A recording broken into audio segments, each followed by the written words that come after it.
Welcome to the Financial Technology Report, a leading information source on financial technology companies and solutions.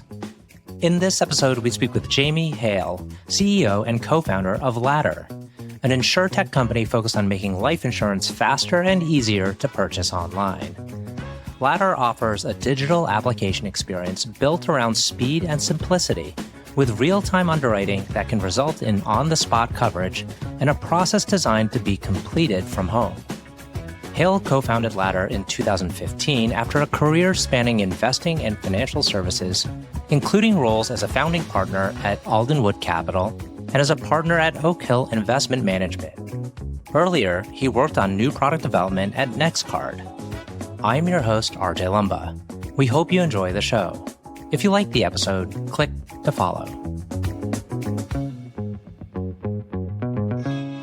Jamie, thanks so much for taking the time. Great to be with you. Great to be with you, RJ. Thanks for having me on. So we share something in common in that we both spent some time at Lazard. I noticed that. No way. Yeah, I was there mid-career. Okay. So I started out, man, right at the bottom.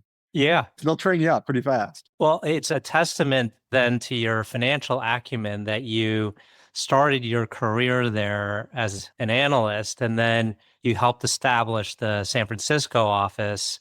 Yeah. And coincidentally, I'd met someone on a flight who also had helped set up that office. She said she managed it. I don't recall her name. Well, it could have been a couple of different people, but yeah, the senior partner was Bill Loomis, who helped open up the part, and Richard Emerson came out as well. So there was a lot of really great DNA in that San Francisco office, and it was exciting to be out on the West Coast from Lazard. So what group were you in? I was in a group called Alternative Capital Finance. Okay. It might be in a different form now. Yeah, At sure. the time, we did kind of special situations catering to the private market. But it's interesting that your career went from more finance to investing, and then you decide to found a company. Did you foresee eventually heading in that direction? I didn't. That's not how I started. So yeah, I mean, went to Lazard right out of undergrad. I loved finance and enjoyed finance. Had a great career at Lazard, went back to Harvard Business School, and then really began to get a little of the entrepreneurial bug then. It was the first wave of the internet. I came out and worked for one of the early fintechs called NextCard. We were doing online credit, where we'd underwrite people in real time, issue credit cards in real time. So there's some similarities to what we're doing now at Ladder in that we make instant decisions for people for life insurance. Mm-hmm. So really enjoyed that period, but decided, you know what, finance is more for me. So went back and worked in both venture and private equity and private capital for a long time, had a long career. And, was really thinking about what's next. Made partner and, things are great. But I founded really Ladder out of a little bit of a passion in that I'm sure like you, RJ, like a lot of my friends would come to me kind of list for like personal finance advice. Like, hey, how should I set stuff up? What should I do?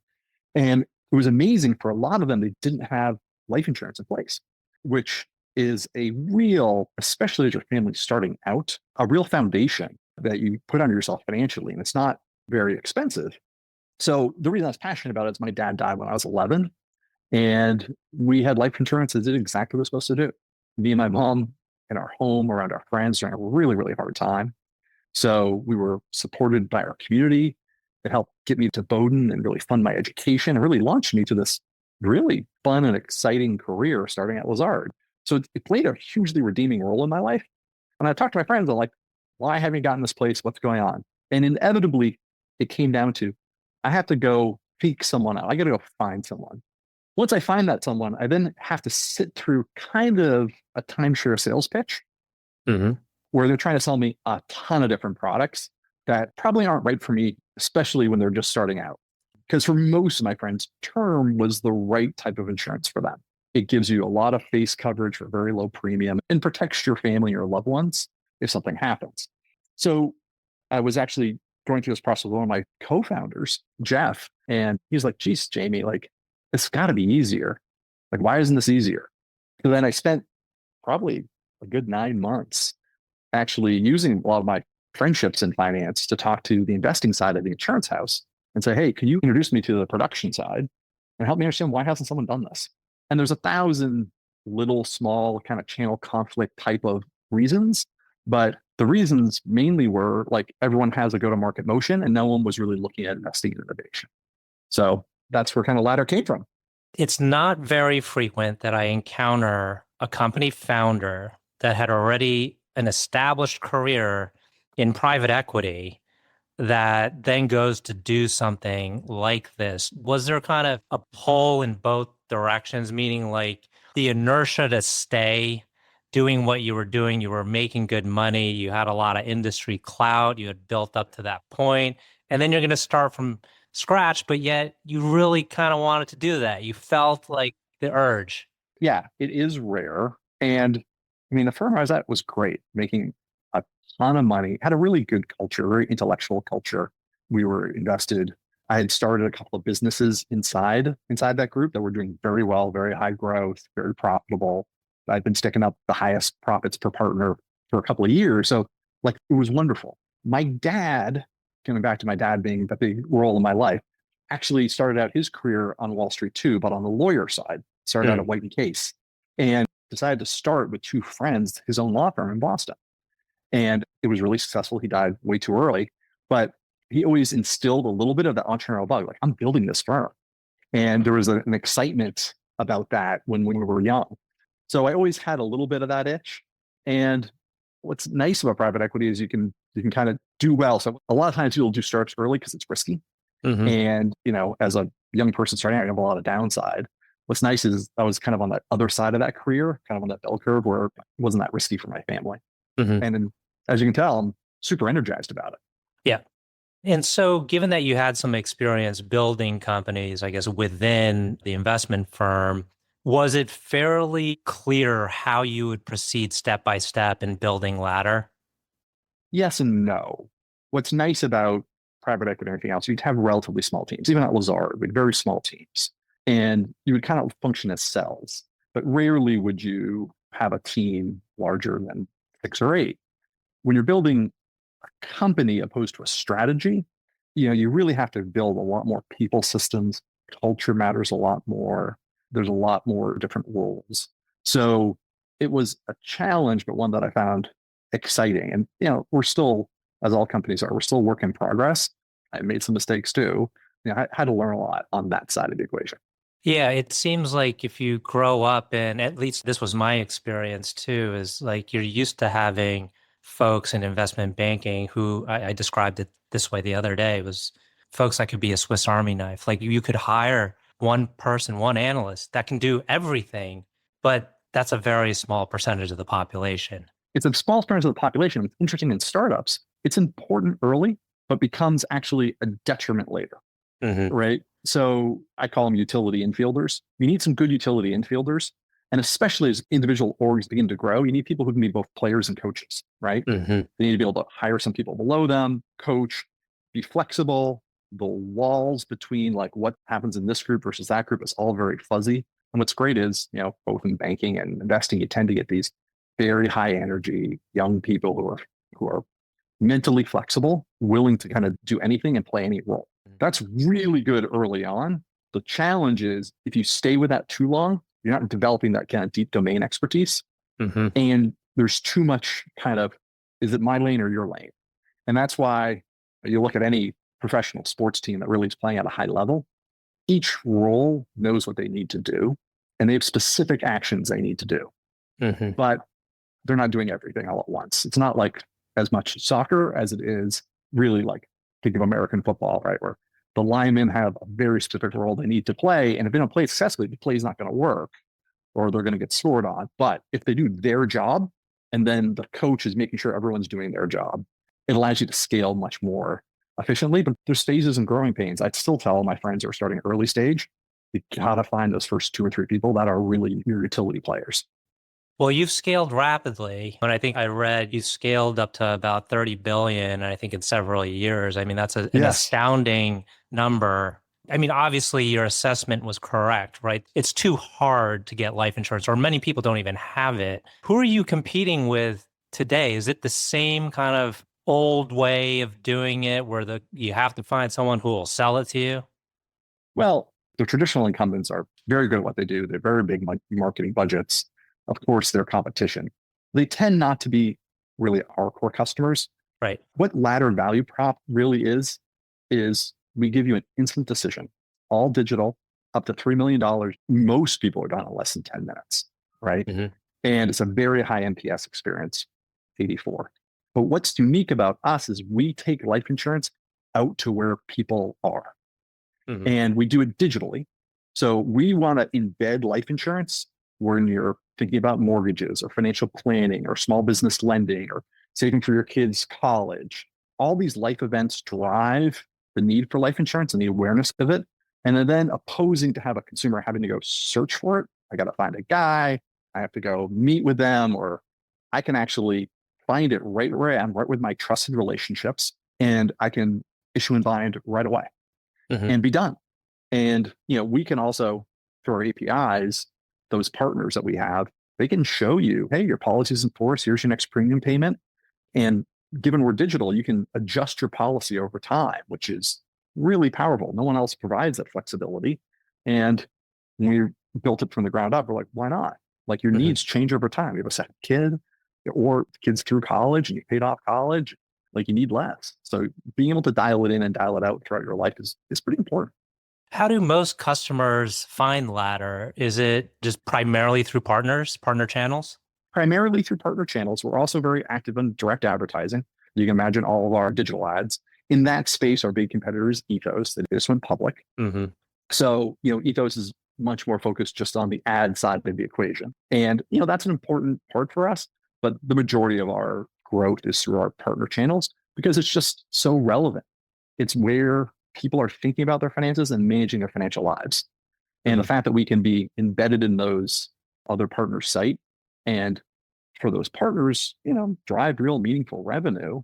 But most importantly, for those customers, it's in the context that really makes sense to them, Hmm. right? They're in someplace managing, applying for a mortgage, or looking at how the 529 performance is doing. And do we have enough saved for the kids' college? And oh gosh, if I were to pass away too early, could my spouse really bear that burden? Hmm. Like, all those questions come up there. So I bring life insurance out into that context. It's really relevant. And you got to do it on mobile too. Hmm. I mean, I don't know about you, but like, a lot of my life is here, including managing my finances and everything else. So we're very unique in that we're by far the first mobile first life company out there. And, well over 60% of our applications are mobile driven.